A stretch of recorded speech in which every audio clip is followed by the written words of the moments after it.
foi muitos anos aqui da PL, agora nos abandonou, foi embora lá para o interior. Deve estar sentindo só falta da capital, né, pastor? Lugar agitado. Como é bom, né, pastor? Um lugar diferente. É muito bom tê-lo aqui conosco, viu? Pastor, a Epson, muito querido por nós, a Michele, seus filhos. Seja muito bem-vindo à Associação Paulista Leste, novamente, pastor. E seja muito bem-vindo à Vila Formosa. Muito obrigado, Mariane. Uma boa noite para todos vocês. Eu fico muito agradecido por terem me convidado para participar dessas quarta-feiras especiais. Agradeço a todos, especialmente ao irmão Toninho, que fez o convite. E quero dizer que não abandonei vocês, não, Mariane. É a vontade de Deus que vai guiando a gente, né? Ficamos aí na Paulista Leste quase 7 anos e Deus achou por bem que a gente viesse para cá. O desafio é grande, o grande conflito continua a todo vapor e nós precisamos continuar orando um pelos outros. E eu quero desejar que Deus abençoe grandemente cada um dos irmãos e amigos que estão participando desse culto especial, né?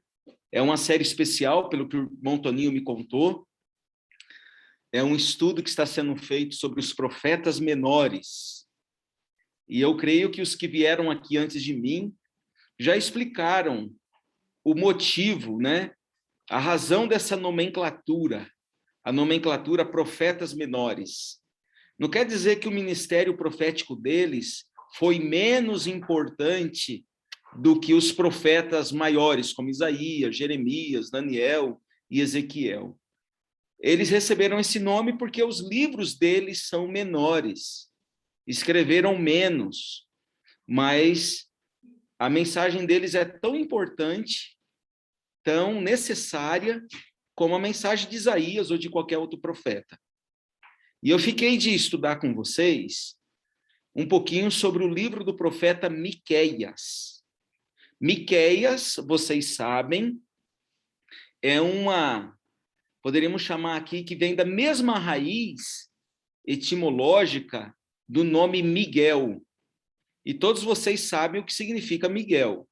Miguel significa quem é como Deus ou quem é semelhante a Deus. Então, Miqueias, o significado do nome Miqueias, segue nessa mesma linha, tá? O nome Miqueias. E eu gostaria de chamar esse momento de reflexão aqui, Mariane, de um olhar de esperança.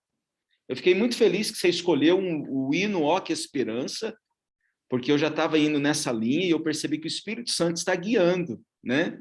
E louvamos muito a Deus por isso. Então, esse é o tema dessa noite, um olhar de esperança, tá? A mensagem básica do livro de Miqueias é muito clara. Quando você lê ali os 7 capítulos do livro de Miqueias, fica bem claro que Deus odeia e condena o pecado, seja de qualquer espécie, religioso, econômico, social. E no livro de Miqueias, a gente percebe que Deus teve que disciplinar o seu povo na tentativa de salvá-lo. Lembra o que está lá em Apocalipse, na carta à igreja de Laodiceia? Quando Jesus disse assim, eu disciplino e corrijo aqueles que eu amo, essa é a ideia aqui do livro de Miqueias. Deus ali condenando o pecado, punindo a culpa, mas ao mesmo tempo oferecendo salvação, que é o que nós vamos ver nesse breve estudo que faremos aqui do livro, né? A ruína, ela estava prestes a cair sobre a nação, como consequência da rebelião e do pecado deles. A ruína já estava prestes a cair. Então, amigos, irmãos, nesse momento que a nação estava prestes a colher a consequência de seus erros, seus pecados, Miqueias se levanta como um portador de esperança, como um portador de salvação, né? Na questão de contexto histórico, é importante a gente mencionar também que Miqueias era um contemporâneo de Isaías. Isaías talvez seja um dos profetas mais conhecidos da Bíblia, né? É o maior livro dos profetas, é Isaías, com 66 capítulos. Mas só que existem vários paralelos entre Isaías e Miqueias. Por exemplo, Isaías falou muito sobre o nascimento do Messias. Miqueias também. Por exemplo, se você der uma olhada em Miqueias 5, verso 2, ali Miqueias está falando exatamente o lugar que Jesus haveria de nascer. A pequena cidade de Belém, né? Ali, então, nós encontramos como que o GPS indicando a cidade onde o Messias haveria de nascer. Embora tenha muitas semelhanças, por exemplo, teve uma ocasião que Deus pediu para que tanto Isaías como Miqueias andassem nus pelas ruas de Jerusalém, mostrando que o povo ia perder toda a sua glória por causa do pecado. Então, era muito comum os profetas ilustrarem, através do seu próprio comportamento, uma mensagem de repreensão de Deus. Era muito comum. E Miqueias, assim como Isaías, utilizaram dessa pedagogia para poder chamar a atenção do povo. Outra questão interessante é que, enquanto Isaías era de origem nobre, vocês sabem que Isaías ele era da linhagem real, né? Miqueias não, Miqueias era um homem simples, um homem do campo. E aqui tem uma grande lição para a gente. Assim como Deus pode usar alguém de linhagem nobre, alguém que vive no palácio, Deus também pode usar uma pessoa simples. Deus também pode usar uma pessoa humilde, que não tem um sobrenome famoso, que não tem uma origem assim tão nobre, né? Tão assim renomada. Deus, ele não faz diferença, não faz acepção de pessoas. Então ele usa tanto o nobre como o simples, né? E agora, mergulhando um pouquinho mais no livro, eu quero convidar vocês a ler aqui junto comigo o que está lá em Miqueias capítulo 7. Se vocês puderem abrir a Bíblia de vocês, Miqueias capítulo 7, verso 7. É desse texto aqui que eu tomei o tema para essa mensagem. O tema, um olhar de esperança. Por que um olhar de esperança? Porque hoje a maior necessidade do ser humano é esperança, né? Como disse um escritor chamado Emil Brunner, ele falou assim: como o oxigênio para os pulmões, assim é a esperança para o ser humano. Então nós dependemos da esperança para viver. Então, nesse momento que o profeta exerceu seu ministério, ali no reino de Judá, reinaram 3 reis, Jorão, Acás e Ezequias. Ezequias foi um rei muito bom, temente a Deus, um rei que procurou fazer a vontade de Deus bem certinho, mas Acás, que viveu antes de Ezequias, foi um rei muito mal, mas muito mal mesmo. Por exemplo, lá em 2 Crônicas 28:3, fala que Acás foi o pior rei de toda a história de Judá. Só para você ter uma ideia, o rei Acás, ele sacrificou os próprios filhos no fogo. E o ministério profético de Miqueias, ele acontece a maior parte do tempo durante o reinado de Acás, quando havia injustiça social na terra, quando os juízes vendiam a justiça, os juízes eles eram parciais ao julgar as pessoas, favoreciam os mais ricos, os mais poderosos. Existia uma briga pelo poder muito grande, tanto o poder político como o poder religioso também. O próprio sacerdócio estava contaminado na época aqui do rei, do profeta Miqueias, né? Que foi o período paralelo ao rei Acás. E aí, então, vem o capítulo 7, verso 7, que eu gostaria de ler com vocês, que diz o seguinte: eu, porém, olharei para o Senhor e esperarei no Deus da minha salvação. O meu Deus me ouvirá. Então, eu queria perguntar uma coisa para vocês agora, para o irmão Ademir, né? Queria perguntar aí para o irmão Daniel, que está aí sempre presente. Queria perguntar uma coisa para vocês agora. Se quiserem usar o chat para responder, podem usar.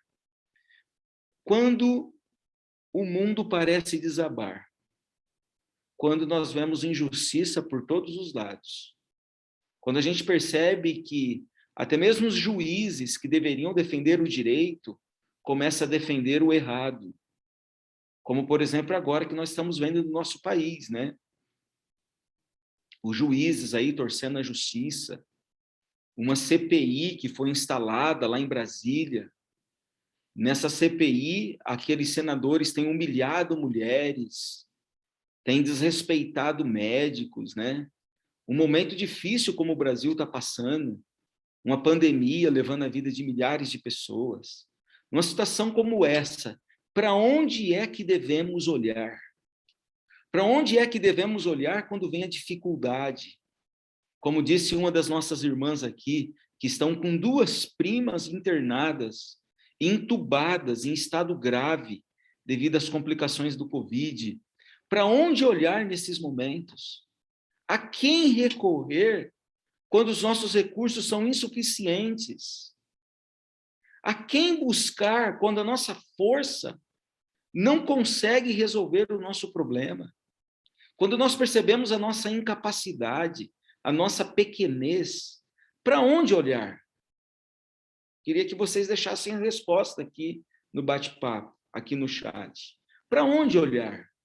Miqueias capítulo 7, verso 7, nos traz um perfeito exemplo de onde devemos olhar, irmão Ocione, quando as coisas estão fora do nosso controle. O profeta, ele disse de maneira confiante, de maneira segura, ele disse assim: eu, porém, olharei para o Senhor e esperarei no Deus da minha salvação. Percebe? O profeta, ele poderia ser um revoltado no meio da sua sociedade, ele poderia, né, talvez tentar fazer a justiça com as próprias mãos, mas ele preferiu olhar para o Senhor. Talvez nessa noite, Mariane, estejam aqui presentes nessa live, nesse culto, pessoas que estão passando por uma situação de crise. Talvez crise na saúde, crise no casamento, talvez crise na vida financeira. Eu quero convidar vocês a ter um olhar de esperança, olhar para o Deus da nossa salvação. Como disse Jesus, sem mim nada podeis fazer. Alguém já escreveu aqui, vou olhar para o autor da vida. É isso mesmo. Aquele que nos criou sabe exatamente o que é melhor para nós. Sabe exatamente como atender a nossa necessidade. E para ele não há nada que seja impossível. Não tem nada que seja além do controle de Deus. E Miqueias, ele deixa isso muito claro. Miqueias, como eu estava mencionando, ele foi chamado por Deus para advertir um povo rebelde, um povo desobediente, um povo que já estava se afundando na idolatria, na apostasia, um povo que não conseguia mais exercer fé no Deus invisível. Hoje nós vivemos assim também. Hoje nós vivemos num momento em que tudo se tornou relativo. Hoje nós vivemos num momento em que a maioria das pessoas não acredita em verdade absoluta. Eles dizem que cada um tem a sua verdade, cada um tem a sua versão, mas não é assim. A Bíblia é bem clara em estabelecer para nós uma regra moral de vida. Então, no momento como esse em que estamos vivendo, uma incerteza do que vai acontecer, é o momento de nós olharmos para Deus, termos esse olhar de esperança. E ainda que caiamos, ainda que venhamos a tropeçar nas nossas tendências, nas nossas fraquezas, há uma promessa maravilhosa aqui em Miqueias, capítulo 7, verso 8, que eu gostaria de ler agora com vocês. Miqueias 7, verso 8. Esse texto é especial, irmãos, justamente nos momentos em que nós deparamos com as nossas fraquezas, nos momentos em que caímos, nos momentos em que tropeçamos. Olha só o que o profeta disse: ó inimiga minha, não te alegres a meu respeito. Ainda que eu tenha caído, levantar-me-ei. Se morar nas trevas, o Senhor será a minha luz. Não é maravilhoso, irmãos? Saber que ainda que caiamos, Deus pode nos levantar, como pregava o pastor Alejandro Bulhon, né? O pastor Alejandro Bulhon, nos sermões dele, ele usava muito a seguinte frase.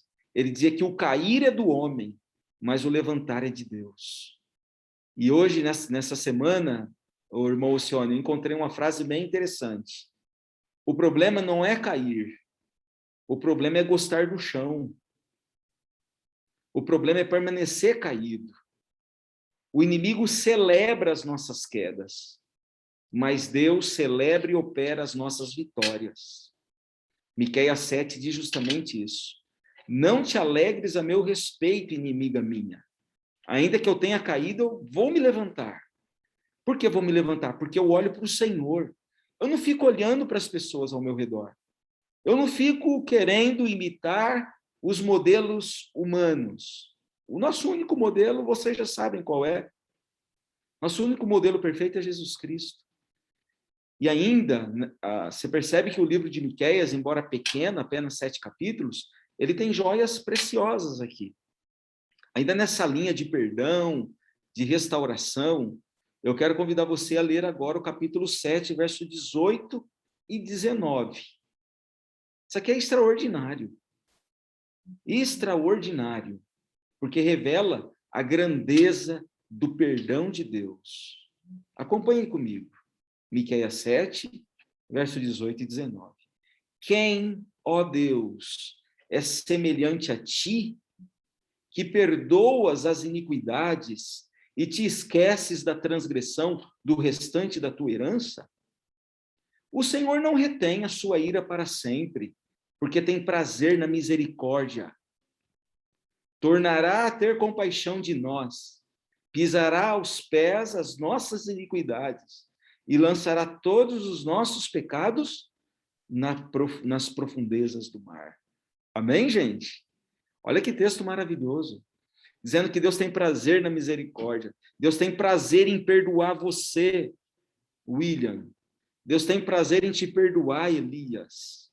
Deus tem prazer em perdoar você, Daniel, Ademir, Eunice, Cleusa.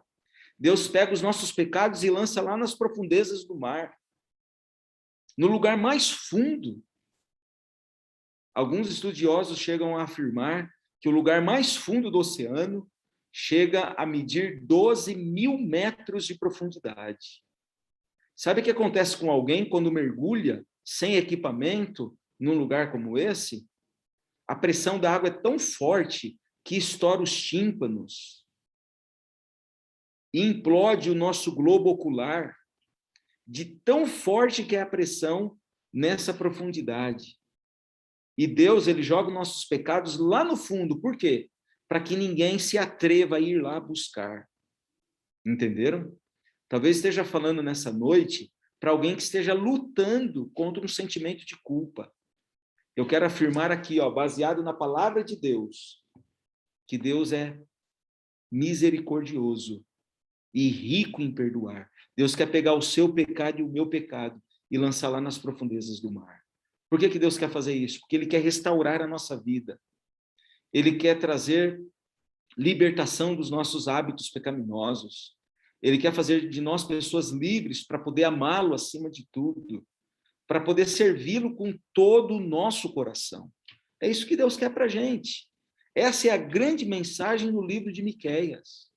Embora vivamos num mundo turbulento, num mundo que caminha para a destruição, nós podemos olhar para um Deus que está de braços abertos para salvar a nós e também a nossa família.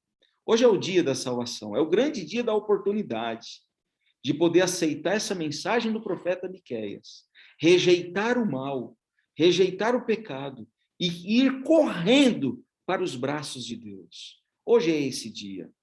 E quando você, então, quando nós temos esse olhar de esperança, quando entendemos que, mesmo que caiamos, o Senhor está ali pronto para nos erguer, para nos levantar, naturalmente vai acontecer conosco o que está aqui em Miqueias capítulo 2. Olha só qual é a consequência de termos essa compreensão da bondade de Deus, desse Deus de misericórdia e de amor que está aí prestes para nos salvar e para estender a sua mão. Miqueias 2, versículo 10.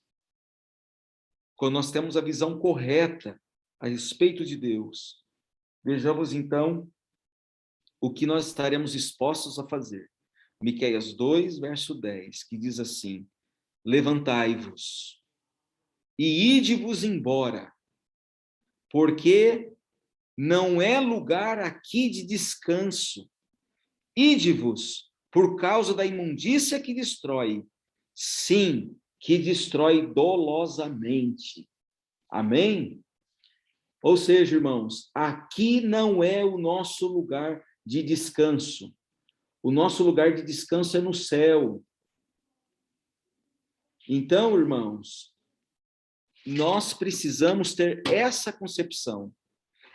Aqui, nesse lugar, existe imundícia que destrói. Existem coisas que aborrecem o nosso Deus. E Deus, então, espera que nós nos levantemos. Alguém pode dizer o seguinte: mas é pandemia. Nessa pandemia eu tenho que ficar em casa. Eu não posso sair para dar estudo bíblico. Eu não posso ir para a igreja, é pandemia, é perigoso. Irmãos, eu gostaria de falar uma coisa com muito carinho agora para vocês. Com muito carinho.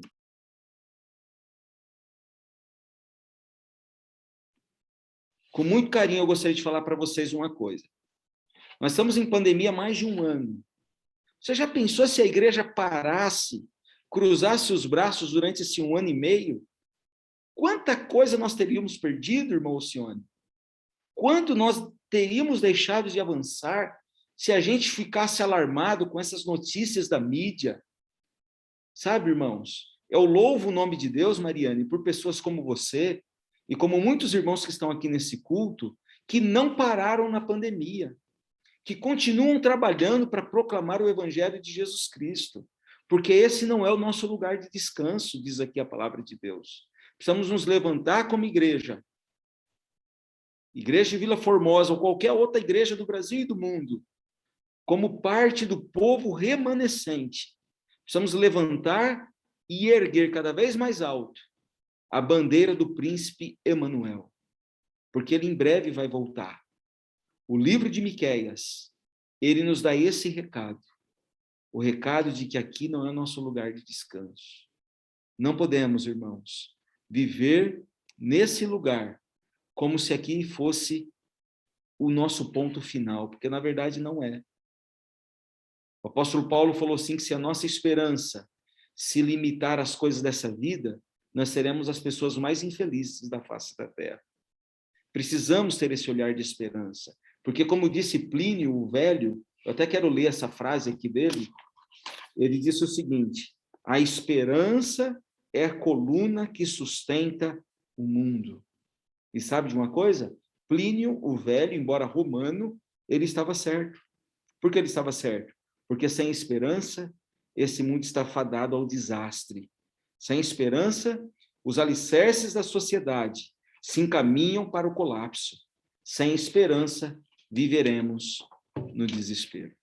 A minha oração é que Deus abençoe a sua vida, que a mensagem do livro de Miqueias venha falar fundo ao nosso coração e lembrarmos desse Deus de amor que está com essa mão estendida para nos erguer, para nos levantar e nos ajudar a encontrar o nosso caminho, que é o caminho da salvação.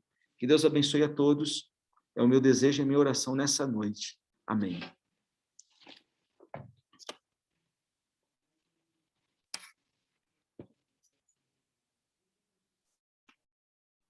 Amém, pastor.